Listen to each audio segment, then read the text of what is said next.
ಸಭಾಕ್ಷೇತ್ರ ಅಂತೂ ಇಂತೂ ನಮ್ಮ ಗೃಹ ಸಚಿವರು ಬಂದಿದ್ದಾರೆ. ಒಬ್ರು ಇಲ್ಲ ಅಲ್ಲ, ನೀವು ಇಡೀ ನಿಮ್ಮ ಬ್ಯಾಚ್ ಖಾಲಿ ಆಗ್ತೈತೆ, ನೀವು ಅಲ್ಲೋದ್ರಿ ಅಂತ ಒಬ್ರು ಇಲ್ಲ ಇಲ್ಲಿ.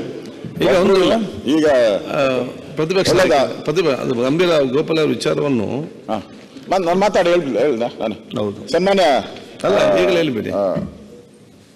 ನಮ್ಮ ಗೃಹ ಸಚಿವರು ನಮ್ಮ ಗೋಪಾಲಯ್ಯನವರು ಒಂದು ಗುರುತರವಾದಂಥ ಒಂದು ಪರಿಸ್ಥಿತಿಯಲ್ಲಿ ಇವತ್ತಿದ್ದಾರೆ. ನನ್ನ ರಾತ್ರಿ 12 ಗಂಟೆಗೆ ಅವ್ರ ಮೇಲೆ ಫೋನ್ ಮಾಡಿ ಒಬ್ಬ ಮಾಜಿ ಕಾರ್ಪೊರೇಟರ್ ಅವ್ರಿಗೆ ಕೊಲೆ ಬೆದರಿಕೆ ಹಾಕಿ, ನಿಮ್ಮನ್ನ ಕೊಲೆ ಮಾಡ್ತೀನಿ ಅಂತ ಹೇಳಿ ಬೆದರಿಕೆ ಹಾಕಿ ಅವ್ರಿಗೆ ಕೊಲೆ ಮಾಡ್ತೀನಿ ಅಂತ ಹಾಕಿರ. ಅವರ ಶ್ರೀಮತಿಯವರು ಕೂಡ ಡೆಪ್ಟಿ ಮೇಯರ್ ಆಗಿದ್ದಂಥವ್ರು. ಸೊ ಅವ್ರ ಮೇಲೆ ಈ ತರ ಅಂದ್ರೆ ಸದನ ನಡೆಯುವಂತ ಸಂದರ್ಭದಲ್ಲಿ ಒಬ್ಬ ಮಾಜಿ ಮಂತ್ರಿಗಳಾಗಿರ್ತಂಥವ್ರು ಅವ್ರ ಮೇಲೆ ಈ ತರದ ಒಂದು ಫೋನ್ ಮಾಡಿ ಥ್ರೆಟ್ ಮಾಡಿ ಅವನು ದೊಡ್ಡ ದಂಧೆನೇ ಮಾಡ್ತಾ ಇದ್ದಾನೆ ಅಂತ. ಈ ಏನೋ ಮಟ್ಕಾನ ಏನು ಕ್ಲಬ್ಗಳು ಎಲ್ಲ ಕಡೆ ನೀವು ಮುಚ್ಚಿಸಿದ್ದೀನಿ ಅಂತಾರೆ, ಅಲ್ಲಿ ಮಾತ್ರ ಓಪನ್. ನನ್ನ ರಾತ್ರಿ 12 ಗಂಟೆ ಆಯ್ತು, ಕಂಪ್ಲೇಂಟ್ ಕೊಟ್ಟವರು ಇದುವರೆಗೂ ಅವನ್ನ ಅರೆಸ್ಟ್ ಮಾಡಿಲ್ಲ.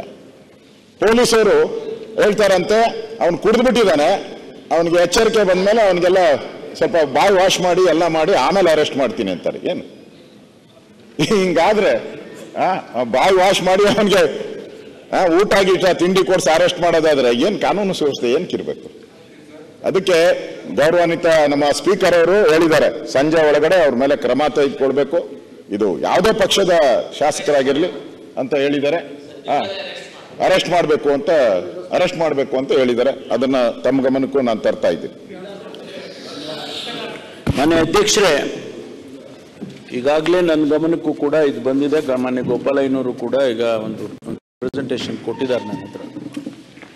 ಈಗಾಗಲೇ ನಾವು ಅದ್ರ ಬಗ್ಗೆ ಕಾಮಾಕ್ಷಿಪಾಳ್ಯ ಪೊಲೀಸ್ ಠಾಣೆಯಲ್ಲಿ ಪ್ರಕರಣವನ್ನು ದಾಖಲು ಮಾಡಿ ಆಗಿದೆ.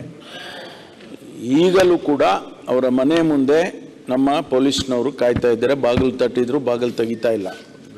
ಈಗಲೂ ಈ ಕ್ಷಣದಲ್ಲೂ ಕೂಡ ಅವರು ಕಾಯ್ತಾ ಇದ್ದಾರೆ. ಅವರಿಗೆ ಬಾಗಿಲು ತೆಗೆದ ತಕ್ಷಣ ಅಥವಾ ಸಂದರ್ಭ ಬಂದರೆ ಬಾಗಿಲು ಹೊಡೆದೇ ಒಳಗಡೆ ಹೋಗ್ಬೇಕಾಗ್ತದೆ. ಅವ್ರನ್ನ ಅರೆಸ್ಟ್ ಮಾಡ್ತೀವಿ, ಯಾವುದೇ ಕಾರಣಕ್ಕೂ ಅವ್ರನ್ನ ಬಿಡೋದಿಲ್ಲ.